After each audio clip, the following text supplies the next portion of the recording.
nous abordons le combat spirituel. Dans le combat spirituel, ceux qui travaillent à ce que la volonté de Dieu se fasse, ils sont confrontés avec ceux qui la combattent. J'en ai parlé il y a 2 minutes.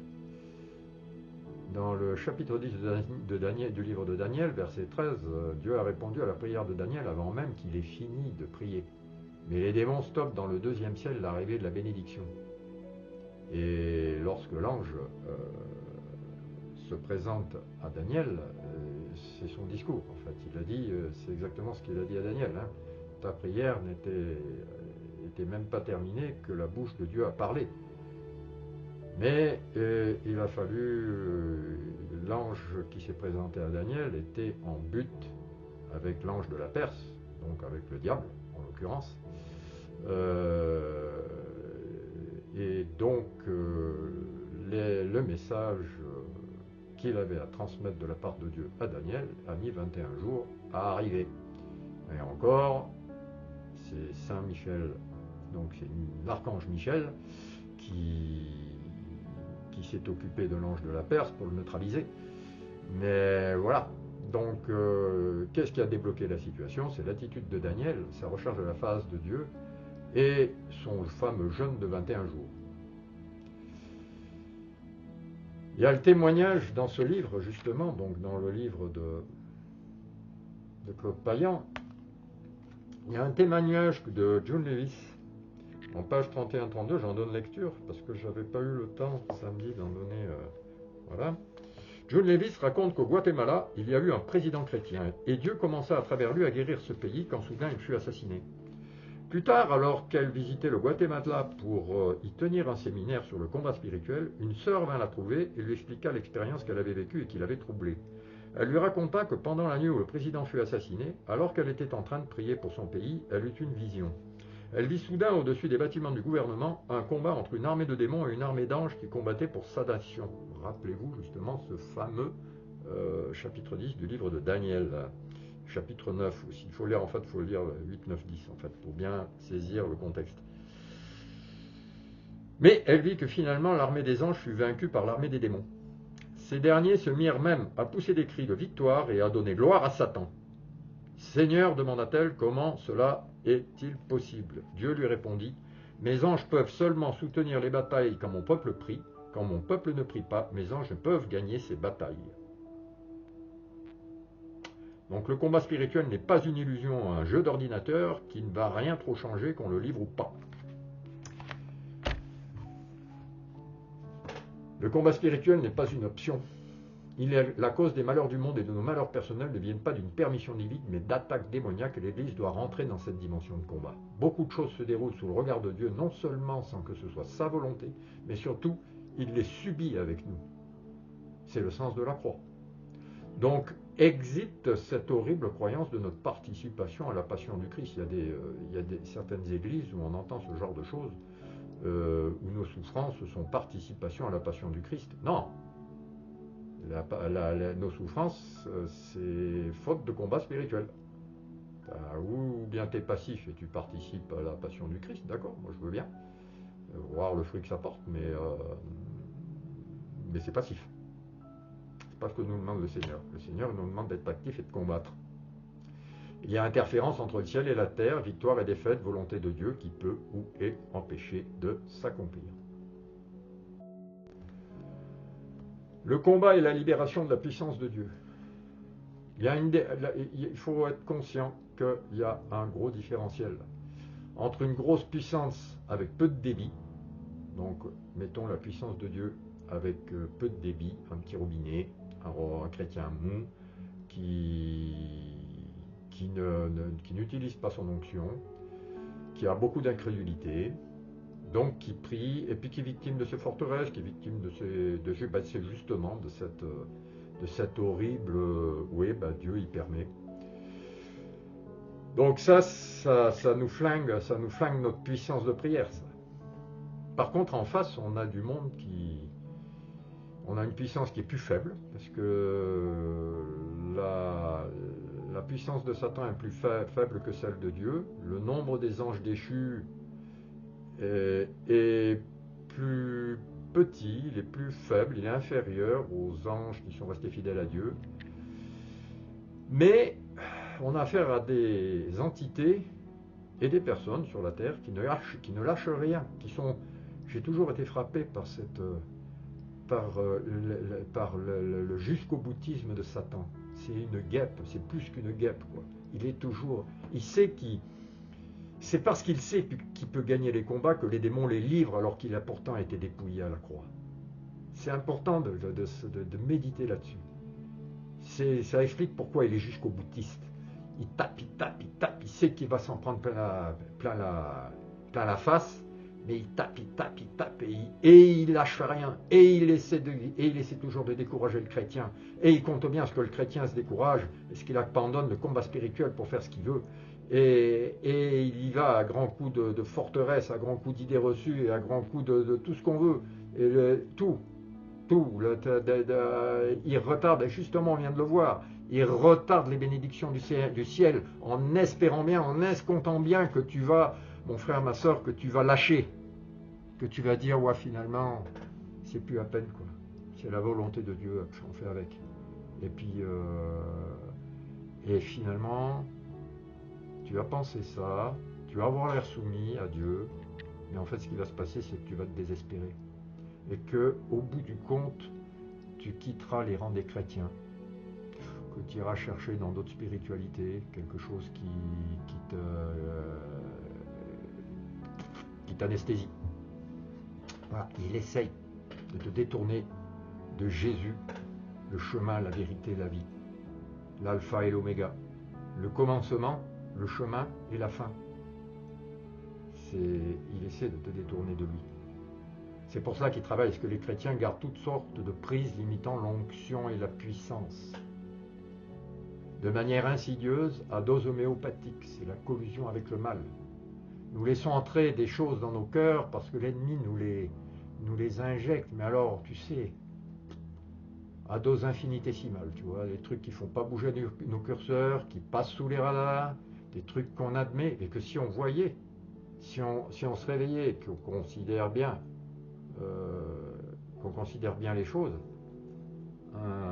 le péché, qu'il soit à dose homéopathique, qu'il soit hyper dilué, ça reste le péché. Le David Terry, il nous donnait l'idée pour un chrétien qui a accepté Jésus dans sa vie et qui est baptisé, il compare avec le sachet de thé.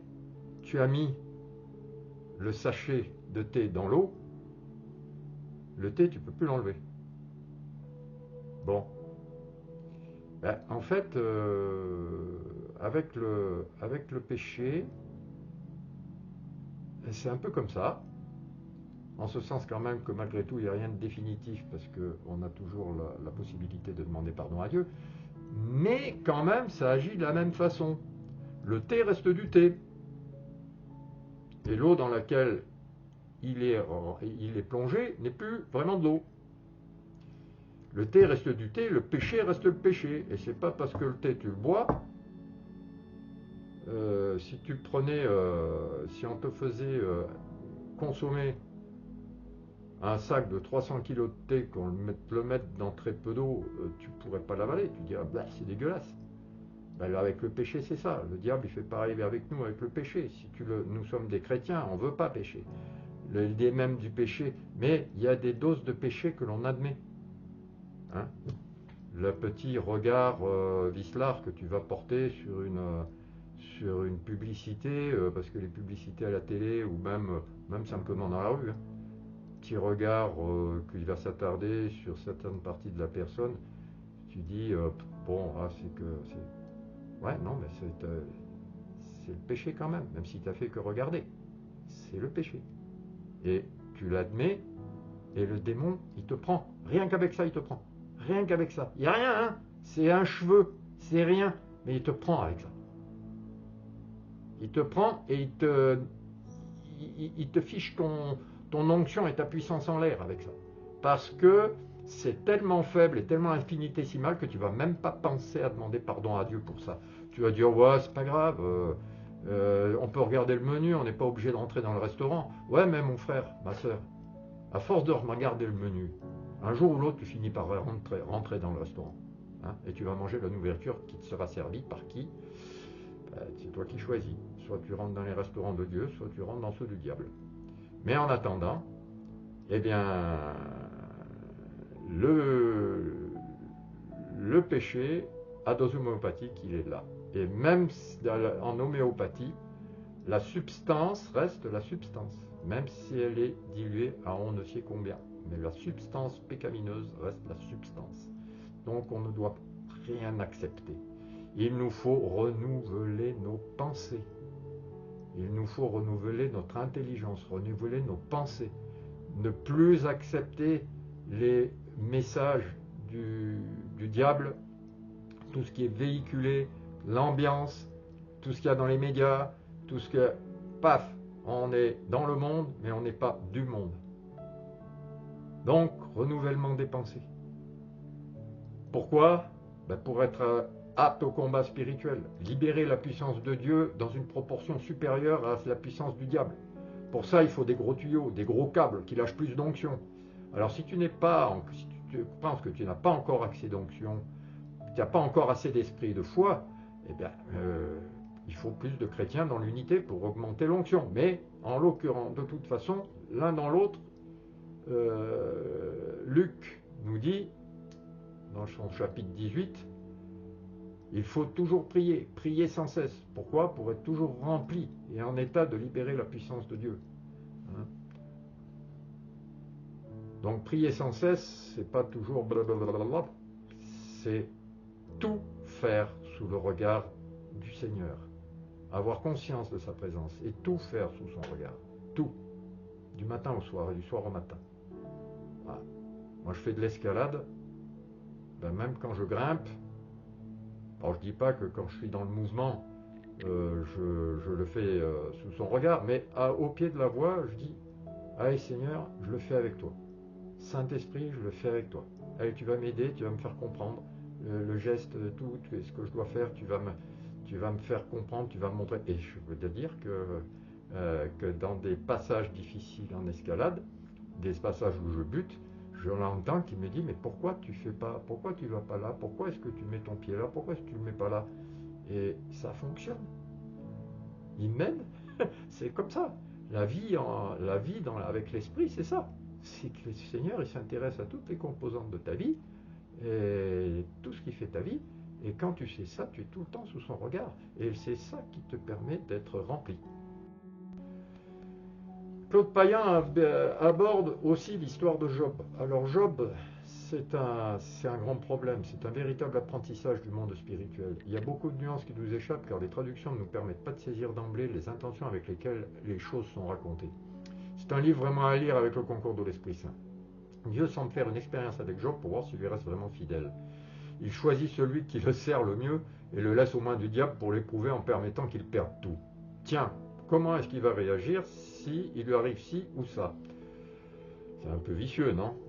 Donc, si on lit Job dans cette optique-là, non, ça ne doit pas être un modèle de vie chrétienne, hein, parce que dans ce cas-là, qui sait si demain, ça ne va pas être mon tour d'être le sujet de l'expérience. Dieu a donné, Dieu a repris, que le nom du Seigneur soit béni. Alors déjà, premièrement, non, c'est pas Dieu a donné, mais c'est pas Dieu qui a repris, c'est le diable qui a repris. Le diable a repris pourquoi? Est-ce que Dieu a laissé le diable intervenir dans la vie de Job de bon gré? Pas vraiment, nous allons voir que non. Dieu peut nous éprouver, nous sommes dans certaines situations, mais il faut quand même comprendre que emmener son peuple dans le désert pour l'abreuver de l'eau du rocher, le nourrir de la manne et de cailles, c'est pas vraiment sur le même plan que toi te placer dans un incendie ou un accident dans lequel vont mourir ta femme, tes enfants, dans lequel tu vas perdre tous tes biens, dans lequel tu seras brûlé au 3e degré, que du coup tu vas perdre ton boulot, que du coup ta santé va être impactée pour le restant de ta vie. C'est pas du tout à mettre sur le même plan que la sortie d'Égypte et que les 40 ans de désert. Hein. Donc lorsque Dieu laisse Job aux mains de Satan, il ne peut faire autrement. Pourquoi? Parce que Satan, il a un pouvoir sur Job, il a un droit sur Job, le pouvoir de la peur. On revient dans la notion de droit légal. Le pouvoir de la peur. Pourquoi le pouvoir de la peur? Qu'est-ce qu'il fait Job? Job, il offre régulièrement des sacrifices pour ses fils par peur qu'ils aient péché contre Dieu. Alors en soi, c'est louable. Hein, en soi, c'est louable, on prie tous pour nos enfants. Quand on a nos enfants qu'on voit qui marchent loin de Dieu, on prie tous pour eux. Et le problème, c'est que chez Job, ça devient obsessionnel. Tu vois, tu offres des sacrifices, c'est bien, mais après, bon, tu laisses Dieu agir, quoi. Tu ne restes pas tout le temps à faire la guêpe. Quand ça devient obsessionnel, il y a un problème. Ça devient un toc. Satan a trouvé une prise en Job. La crainte engendrée par le souci. Or, Éphésiens 4, 27, ne donnez pas prise au diable. Philippiens 4, 6, ne vous inquiétez de rien. Première lettre de Saint-Pierre, chapitre 5, 7, déchargez-vous sur lui de tous vos soucis puisqu'il prend soin de vous. Donc ces points sont de véritables prises, des portes ouvertes par lesquelles l'adversaire entre pour atteindre les méchants, mais également les justes. Cette obsession, c'est le lien qui donne droit au diable sur Job. Et d'ailleurs, dans le livre de Job, chapitre 3, verset 25, la terreur qui me terrifie se réalise et ce que je redoute m'arrive. Donc Dieu a permis parce que forcé. La peur court-circuite la foi. Pierre coule en marchant sur l'eau parce qu'au lieu de regarder à Jésus, il regarde à lui. Et de nos jours, le stress rend perméable à la maladie, détruit notre système immunitaire et donne pouvoir aux démons. La crainte nous pousse à considérer l'objet de nos peurs au détriment des choses que l'on croit. La crainte est en quelque sorte un manque de confiance en Dieu, et Job semble plus faire confiance dans ses sacrifices à répétition quand l'amour de Dieu pour lui est... Donc, Jésus dit à plusieurs reprises, ne crains pas, crois seulement. Alors, le remède à la peur, c'est la foi. Mais la foi est court-circuitée par la peur. Donc, en fait, on tombe dans un piège, un de plus. La confiance en Dieu doit être notre seul moteur. Ce ne sont pas nos prières, ce ne sont pas nos rituels qui vont nous sortir ou qui vont prévenir les catastrophes ou qui vont nous sortir des bourbiers dans lesquels nous sommes enfoncés, mais bel et bien la confiance dans l'amour de Dieu. C'est Dieu lui-même qui nous en sort parce qu'il nous aime. Après, est-ce qu'on peut prévenir des catastrophes en escomptant sur l'amour de Dieu? Je ne saurais pas dire. Je suis sûr d'une chose, c'est que si l'on sent venir le problème à grands pas, comme nous avons vu, Dieu est tout puissant, mais il n'est pas puissant sur tout. Et ce qui va permettre au problème de survenir, ou bien tu en es conscient et c'est en toi, et dans ce cas-là, tu peux lutter contre et tu peux solliciter l'aide du Saint-Esprit pour essayer d'amoindrir les effets du problème avant qu'il n'arrive, ou bien ça vient de paramètres qui ne dépendent pas de toi, qui dépendent de tas d'autres choses sur lesquelles Dieu peut avoir prise ou pas. Bien malin qui saura discerner la chose. Une chose est sûre, comme on l'a vu en début de vidéo, c'est qu'une fois que la situation est survenue, Dieu va s'en servir pour ton bien. Dieu va t'en tirer. Nous reprenons le psaume 91, la fin du psaume 91.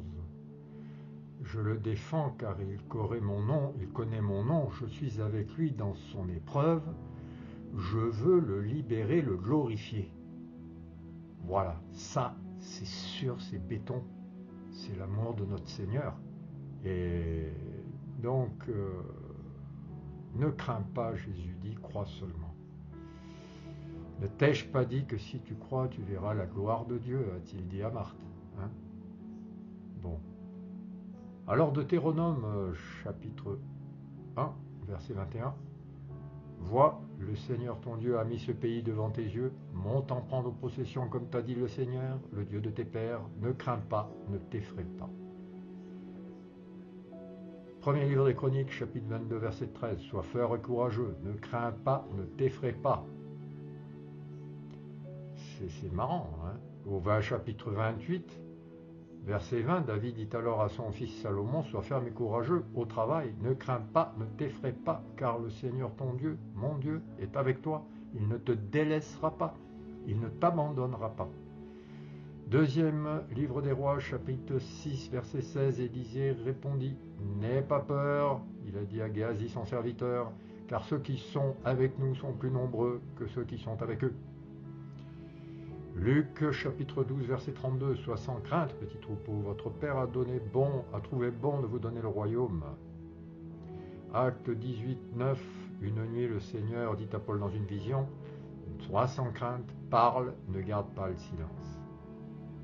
Or, Pierre dans sa première lettre au chapitre 5 verset 7 à 8 nous dit, déchargez-vous sur lui de tous vos soucis puisqu'il prend soin de vous. Soyez sobre, veillez, votre adversaire le diable comme un lion rugissant rôde cherchant qui dévorer. Eh oui, le diable l'adversaire est un lion rugissant, oui, qui rôde cherchant qui dévorer et cherchant à attraper le premier qui va lui donner prise. Donc nous reprenons ce que dit Paul aux Éphésiens, ne donnez pas prise au diable. Donc la première chose dans le combat spirituel, c'est de ne pas donner prise au diable. Tu regardes dans un match de catch à la télé,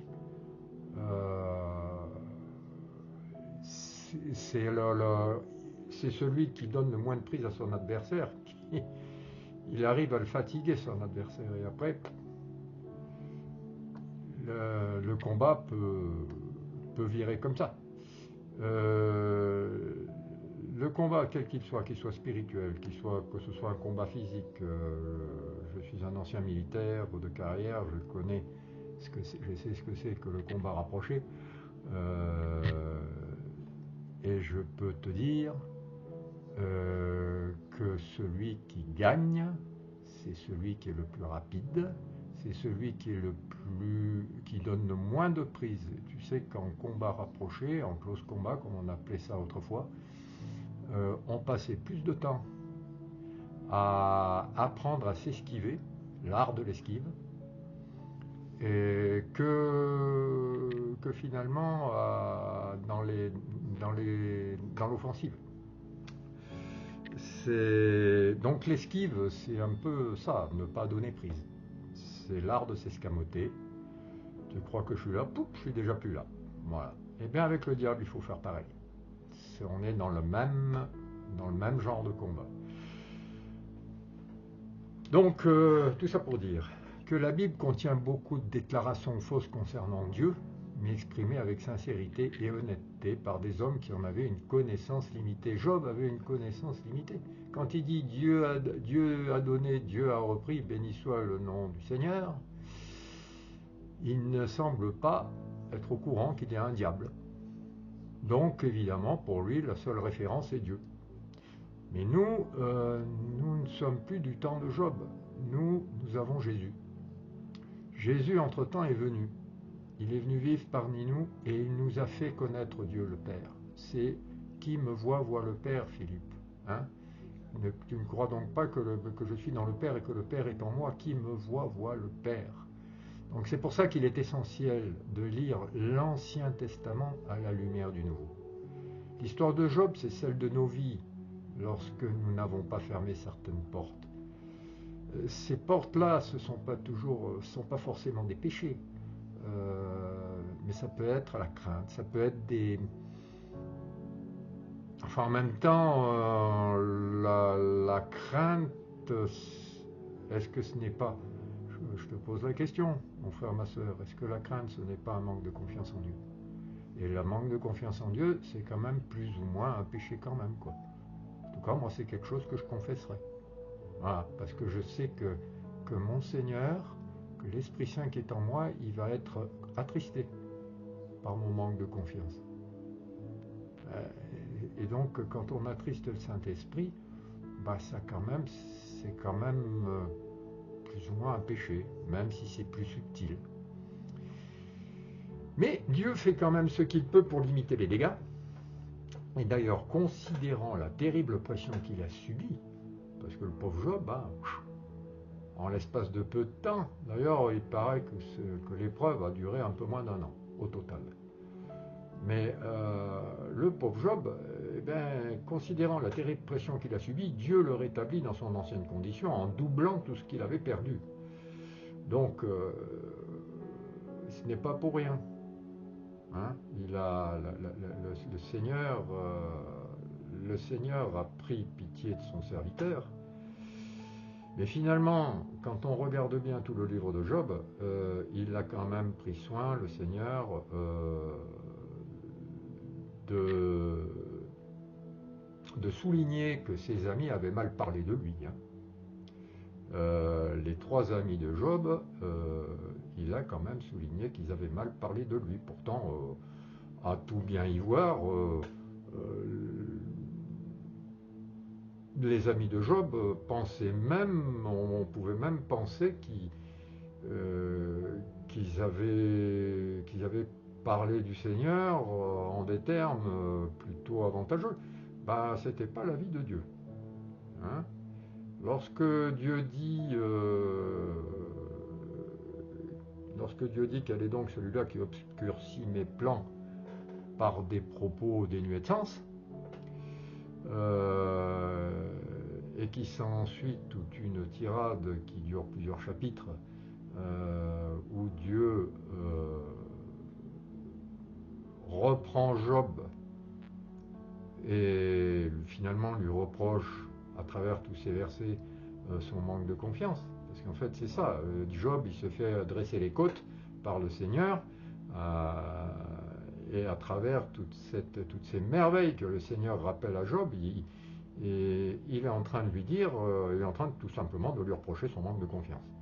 Et tous les amis qui ont soi-disant, les 3 amis qui ont soi-disant voulu remonter le moral à Job, et qui ont d'ailleurs plutôt enfoncé plus qu'autre chose, le Seigneur, il a dit qu'ils ont mal parlé de lui. Donc voilà, sanction. Mais voilà, donc le diable, que je voulais dire? Oui, pas du diable. Je voulais simplement dire que donc veillons à fermer nos portes. Nous sommes engagés dans une véritable guerre contre un ennemi qui dispose de ses légions. Hein, donc qui dit combat, dit que nous pouvons gagner, mais que nous pouvons perdre. Le diable accuse les élus de Dieu nuit et jour, et son piège est de nous faire croire que cette accusation vient de Dieu. Il accuse nous, il accuse Dieu. Il nous accuse auprès de Dieu, il accuse Dieu auprès de nous. Voilà. Et en fait, c'est ça le diviseur. Hein. Si tu veux diviser une équipe de travail, tu vas susurrer des choses à l'oreille d'un collaborateur, tu vas susurrer des choses à l'oreille d'un autre collaborateur, tu sèmes la zizanie, l'équipe se désintègre parce que tout le monde se tire dessus à boulet rouge. Donc le diable, il fait pareil que ça, il fait pareil avec Dieu, avec nous. Donc, et il vient susurrer à ton oreille, pourquoi est-ce que Dieu a permis ça? Dieu est accusé de ne pas nous aimer alors qu'il pourrait le faire. Donc cela crée beaucoup de dommages dans la relation de l'homme avec Dieu. Et ça aboutit à des chrétiens aigris. hein, des chrétiens aigris qui sont invivables dans les églises. La Bible est là pour nous instruire et nous éviter certains problèmes. Ce que les personnages bibliques ont mis toute une vie à apprendre est à notre disposition pour que toi et moi nous en tirions un enseignement. Si je lis qu'un tel a mis le pied dans un trou, l'idée c'est que je fasse attention au trou. L'idée voilà, d'éviter ces problèmes. Tu lis, tu vois, tu lis la vie de David. Prenons le roi David. Bon, ben l'idée c'est quoi de la vie du roi David? L'idée c'est de protéger son regard. Parce que son regard, le regard qu'il a posé sur Bethsabée pendant qu'elle prenait son bain, ça a été le déclencheur de tout. L'idée c'est que qu'est-ce que tu fais dans ton palais au lieu d'être avec tes hommes à combattre? Voilà. Donc ça doit nous servir de leçon. Nous devons en tirer leçon. Ça ne sert pas à dire, l'histoire de David, ça ne sert pas à dire que tous les hommes sont des cochons. D'abord parce que c'est pas vrai. Ensuite parce que l'idée c'est pas de dire que le pouvoir avachit le roi. Surtout que David n'était pas un avachi. L'idée c'est de faire attention aux pièges du diable, de voir les pièges du diable qui ont fonctionné dans les personnages bibliques et de ne pas tomber dans les mêmes pièges. Donc la lecture de la parole ne sert pas à tirer des enseignements contraires à ce qu'elle veut communiquer. Donc je ne remets pas en question la bonté de Dieu à travers de faux raisonnements tirés d'une compréhension et d'une traduction imparfaite des textes. D'autant plus que plus le temps passe, plus il y a des traductions de Bible, plus toujours des exégètes et des traducteurs qui font toujours un travail remarquable et qui, là, je vous présenterai une Bible, une traduction, je l'ai achetée il y a un peu plus d'une dizaine d'années, ça s'appelle The Bible, je l'aime trop quoi. En plus, il y a plein d'explications à côté qui permettent de comprendre un peu, qui donnent des clés de lecture, mais que c'est très libre en fait. Ce sont des clés de lecture qu'on nous donne, mais après, ça n'empêche pas d'étudier la chose avec le Saint-Esprit. Il donne des clés de compréhension, il donne en plus un contexte historique, il y a des cartes de la Terre Sainte de l'époque, enfin c'est remarquable, j'aime beaucoup cette traduction, The Bible, elle est hyper épaisse, là je vous la montrerai en fin de vidéo. Donc voilà ce qui concerne la traduction. Donc il s'agit de faire quelque chose maintenant. Jésus a remis son autorité à son Église. Si rien n'est fait par l'Église, rien ne sera fait. Je dis tout à l'heure, Dieu qui nous a créés sans nous, ben, il ne te sauvera pas sans toi. Il ne te guérira pas sans toi. Il ne te délivrera pas sans toi. Nous attendons, nous, que quelque chose soit fait dans le ciel pour nous délivrer de nos misères, de nous délivrer de nos Goliaths, alors que le ciel attend que nous libérions sur la terre l'autorité qui nous a été donnée. Nous avons cette autorité. Nous n'en sommes pas propriétaires. C'est Jésus qui en est le propriétaire, parce que c'est lui qui a souffert la croix, c'est pas nous. Mais, et je dis toujours, je suis détenteur, je suis même pas détenteur, je suis utilisateur de l'autorité du Christ. Utilisateur de l'autorité du Christ. Détenteur, non. C'est à lui l'autorité. À lui, le sceptre de fer, il est à lui. Mais il nous le donne. Il nous en délègue. Nous sommes délégataires de cette autorité. Luc 10, 19. Voici que je vous ai donné le pouvoir d'écraser serpents et scorpions, et sur toute la puissance de l'ennemi. Et alors, quand même, quelque chose qu'on devrait garder dans le cœur tout le temps, absolument rien ne pourra vous nuire. Quand le Christ dit absolument rien ne pourra vous nuire, c'est absolument rien.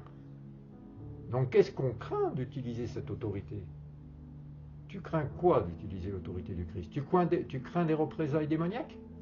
Et de toute façon, si tu ne fais rien, de toute façon, le diable il t'attaquera quand même. Vas-tu rendre les armes sans même avoir livré le premier combat?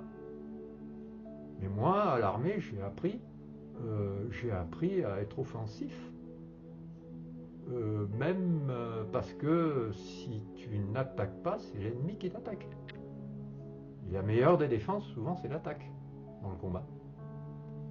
Donc, cette attitude passive sous prétexte d'esprit chrétien, niet. Il faut que ça sorte de nos vies, ça. Il faut que ça sorte de ta vie, mon frère, ma soeur. Hein?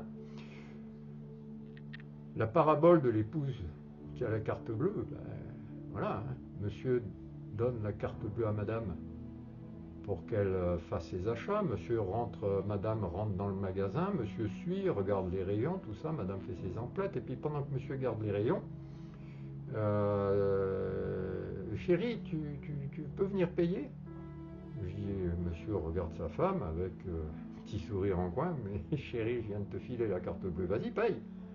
Bah voilà, la mission de l'Église, ce n'est pas de remplacer le ciel, hein, mais c'est de lui permettre d'agir sur la terre au nom de Jésus. Donc les chrétiens passifs, le diable les oppresse. Et il le laisse les dépouiller jusqu'au bout, alors que c'est lui qui a été dépouillé à la croix. Nous demandons à Dieu pourquoi il permet telle ou telle chose, et il nous retourne la question en nous demandant pourquoi toi tu le permets. Pourquoi moi je le permets? Parce que je n'ai pas réalisé que j'ai une autorité à exercer. Parce que je n'ai pas appris à la libérer, parce que j'ai une mauvaise opinion de moi-même. Qui suis-je, moi, pour chasser les démons? Tu chasses les démons parce que tu es enfant de Dieu et que ton baptême t'a conféré une autorité déléguée, mais une autorité. Et que lorsque tu chasses les démons, lorsque tu rentres dans le combat spirituel, lorsque tu convoques les anges de Dieu pour combattre les anges déchus dans le deuxième ciel pour que les bénédictions du Père éternel arrivent, eh ben, ce n'est pas en ton nom. Parce que là, évidemment, si tu le fais en ton nom, ça va te faire drôle. Mais c'est au nom du Christ, par la puissance de son précieux sang, par la croix, par la passion, par sa glorieuse résurrection. Parce que je n'ai pas compris ce qu'est l'Église et ses objectifs.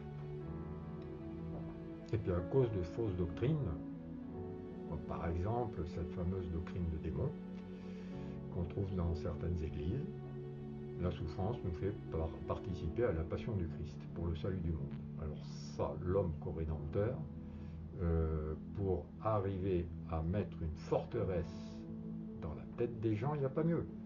D'un point de vue biblique, d'abord ça ne tient pas, car seul le sang du Christ sauve toute la création. Le grand prêtre lui-même n'aurait pu offrir sa vie que pour ses propres péchés. Cela ouvre une porte de manière vicieuse pour permettre à Satan de nous éprouver, car cela induit une adhésion personnelle. En effet, qui ne serait fier de participer aux souffrances du Christ et d'avoir l'illusion de sauver ses frères? Quand l'apôtre Paul en parle, il s'agit en fait de souffrances liées au ministère. Hein. Cependant, dans certaines situations, en effet, nous sommes crucifiés avec lui, mais c'est comme les deux larrons. Il y en avait un bon qui a rendu grâce et un mauvais. Et c'est Jésus qui prend nos souffrances et nous décharge de nos maladies, et pas l'inverse. Si nous les lui donnons, c'est pour qu'il les prenne, et proclamer la guérison par ses blessures.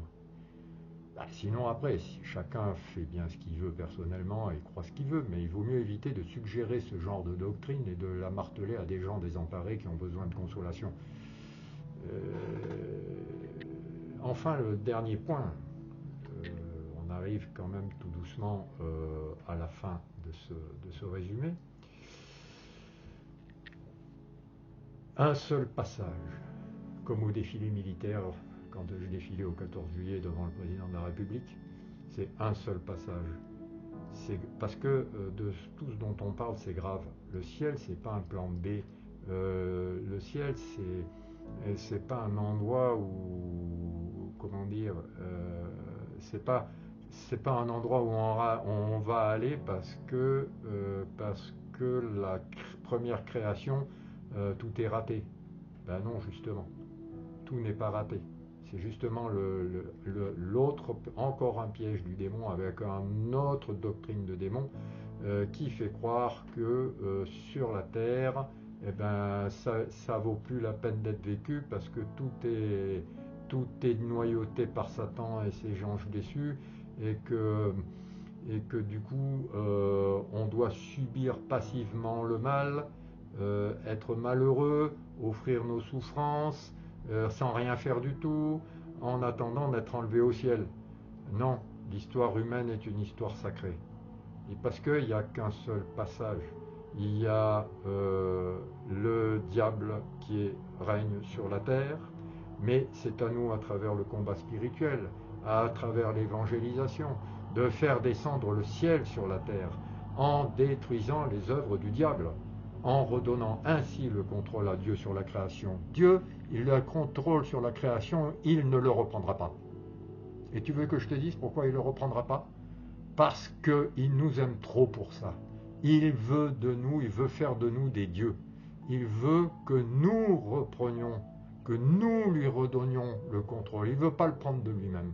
Et plus on sera de chrétiens engagés dans le combat spirituel, plus il pourra reprendre le contrôle sur sa création.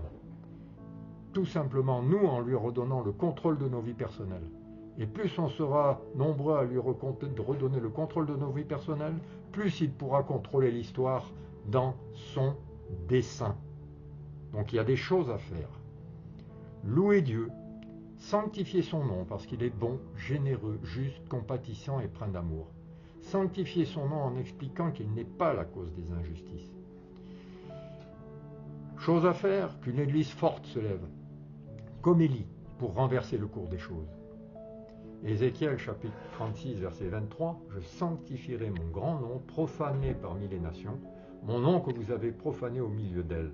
Alors les nations sauront que je suis le Seigneur, oracle du Seigneur Dieu, quand par vous, j'insiste là-dessus, par vous, je manifesterai ma sainteté à leurs yeux. » Ésaïe 42 verset 22, « Or, ce peuple est pillé, dépouillé, on les a tous mis dans des fosses, cachés dans des prisons, on les a pillés et nul ne les délivre, dépouillés et nul n'ordonne de restituer. » Non pas parce que tout ce que Dieu permet est sa volonté. Non, tout ce qui arrive sur terre, ce n'est pas la volonté de Dieu. Mais parce qu'il n'y a personne qui se lève avec assez d'autorité, enfin, du moins assez d'autorité. L'autorité de Jésus, elle est escalée, elle est totale. Donc, il faut l'exercer. Personne qui se lève avec l'autorité du Christ pour regarder le diable en face, pour regarder Satan en face et lui donner l'ordre de restituer. Restitue! Alors, pour la petite histoire, ici au sanctuaire de Notre-Dame-du-Lot, nous avons la voyante Benoît Trancurel. Pendant toute sa vie, elle a été confrontée aux attaques du démon. Et il l'emmenait, il la prenait la nuit, il la tirait de son lit, il la sortait de sa chambre, il la portait dans la montagne, il la laissait toute seule, en plein froid, dans le noir, là-bas sur les contreforts du Puy-Morel. Et bien, Benoît, avec toute l'autorité du Christ dont elle était consciente d'être détentrice, dépositaire, utilisatrice, donnait l'ordre à Satan de la ramener à la maison, et il n'avait pas d'autre choix que d'aller la prendre et de la ramener à la maison.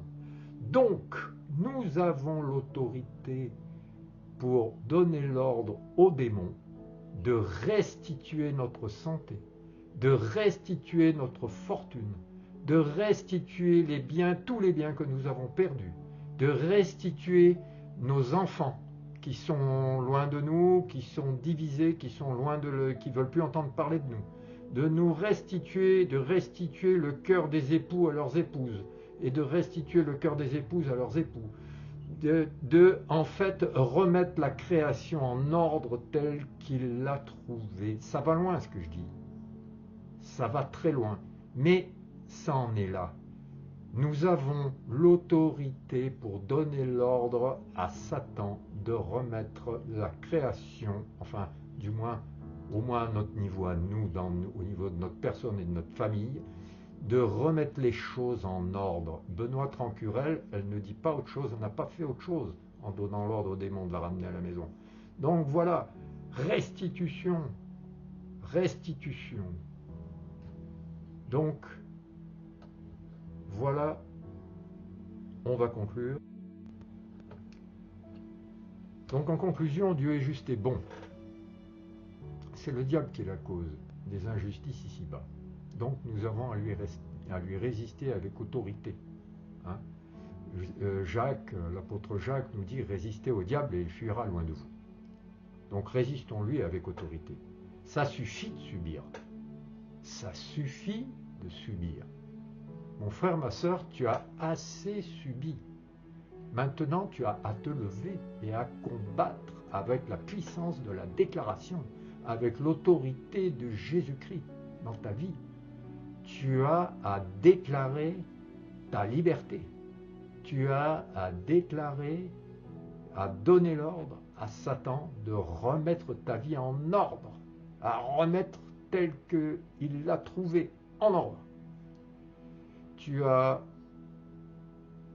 à ne plus lui laisser de prise par le péché, à ne plus lui laisser de prise par la colère, à ne plus lui laisser de prise par la crainte, mais en te réfugiant sous les ailes de l'Éternel, en te réfugiant à l'ombre du Saint-Esprit, en te réfugiant. Ton Dieu, c'est ton bouclier, c'est ton roc, ta forteresse, la maison fortifiée qui te sauve. Tu trouves sous son aile un abri. Tu trouves la force dans son amour. Donc c'est fort. C'est avec force que tu dois te lever. Tu dois justement être docile dans les mains de Dieu pour que justement sa volonté se fasse. Sanctifier également le nom de Dieu en faisant une démonstration de sa puissance, de son amour et de sa compassion à un monde qui souffre et se croit souvent ignoré et abandonné de lui. C'est là que notre rôle d'ambassadeur de Christ entre ça a du sens, quoi. C'est là que guérir les malades, délivrer les captifs, réconforter, consoler mon peuple, dit l'Éternel. La consolation, la compassion. Que nous, apôtres de Jésus, nous transpirions son amour. Enfin, faire sonner le chauffard. Ça, on n'a pas tous des chauffards, moi j'en ai pas. Mais je veux dire que quelque part, il y a une atmosphère de victoire que nous devons créer et entretenir. N'est-ce pas? Il y a un dernier point que je voudrais juste pour conclure. Parce qu'en fait, l'homme occidental, l'homme moderne, il lui faut toujours une réponse. Même quand il n'y en a aucune qui soit à notre portée. Il faut toujours réponse à tout, fût-ce un mensonge théologique. Moi, quand j'entends dire bon, vous êtes malade, eh bien, offrez votre souffrance, unissez vos souffrances à la passion du Christ, et dans la communion des saints, vous contribuerez à sauver les gens. Ça s'appelle un mensonge théologique. En fait, c'est parce que l'être humain a toujours besoin d'une réponse à tout, faut toujours répondre à tout. Alors que moi j'y vois une incapacité à contempler un mystère qui nous dépasse. Mes pensées sont au-dessus de vos pensées. Or, il y a autant de réponses de Dieu qu'il y a de situations et d'individus. À une même situation, à un même genre de situation, prenons la ruine financière ou la maladie, on est tous différents, on est tous des individus avec notre histoire, on n'a pas la même manière de le vivre et Dieu ne va pas répondre de la même façon chez l'un, chez l'autre. En fait, le mot de la fin que je voudrais simplement dire, c'est ne limitez pas Dieu. N'enfermez pas Dieu dans des schémas tout faits. Là où en effet il semble permettre des choses, et peut-être qu'il permettra des choses, mais comme on l'a vu plus haut, dans un but pédagogique, pas pour te laisser, pas pour te détruire, pas pour que tu sois ruiné et que ta santé soit foutue et dans une maladie incurable. C'est pas ça son but. Dans certaines situations de vie, il va permettre, pour ta croissance, de faire des choses, mais il va le faire avec toi, il ne va pas le faire avec ton voisin, parce que ton voisin, c'est pas toi. Ton voisin, il n'a pas la même problématique que toi. Et peut-être que même si tu lui fais, s'il rentre dans l'épreuve dans laquelle toi tu vis, peut-être que lui, ça va le tuer. Alors que toi, ça va te faire grandir. Parce que vous n'avez pas la même maturité spirituelle. Il y a des processus de guérison, pour prendre la problématique de la santé, il y a des processus de guérison qui exigent une maturation. Chez un tel, Dieu va faire une guérison spontanée dans une assemblée comme à l'AIMG. Chez un autre, eh bien, il va y avoir un chemin, parce que cette personne, il va falloir qu'elle désintègre ses forteresses. Il va falloir qu'elle brise avec des mauvaises habitudes, avec des péchés récurrents. Et il va falloir qu'elle prenne un chemin à apprendre à mieux connaître son Seigneur. Et sa guérison va être par stade, par palier. Donc ne limitons pas Dieu. Ne limitons pas Dieu. Je t'exhorte simplement, mon frère, ma soeur, à lui faire une confiance aveugle et absolue. Et à rentrer dans le combat de Dieu, à être un soldat du Christ en rentrant dans le combat, en prenant ton autorité, en renouvelant tes pensées, en cherchant des vidéos, des contenus produits par des personnes de confiance, je dirais, ne serait-ce que, bon, Billy Graham a vécu en son temps, Catherine Kuhlman, je crois, bon, a vécu en son temps, mais par exemple, là, nous avons, c'est très bien, hein, mais nous avons par exemple des gens comme David Terry, comme Jérémy Potin, comme Ivan Carluet, comme Jérémy Sourdril, toute l'équipe de MCFD. On a plein de ressources pour renouveler nos pensées. Donc, baignons-nous dans cette ambiance de victoire avec ces orateurs-là qui sont complètement adaptés à notre temps, puisqu'ils vivent maintenant, ils parlent notre langage actuel, ils sont dans les problématiques de l'homme moderne avec ses communications et ses Internet, YouTube et tout ça. Donc il y a franchement, on a tout ce qu'il faut pour renouveler nos pensées et rentrer dans une atmosphère de victoire. Ne nous en privons pas. Dans le nom de Jésus-Christ, notre Seigneur, je te bénis, mon frère, ma sœur. Je te bénis abondamment. Et puisse cette vidéo te donner envie de lire ce livre, parce que là, on va dire que il y a encore plus que tout ce que je viens de dire. Et vraiment, qu'on rentre vraiment dans une vie d'église, comme dans une armée pour abattre l'ennemi. Parce que le but, c'est ça, c'est de l'abattre. Amen.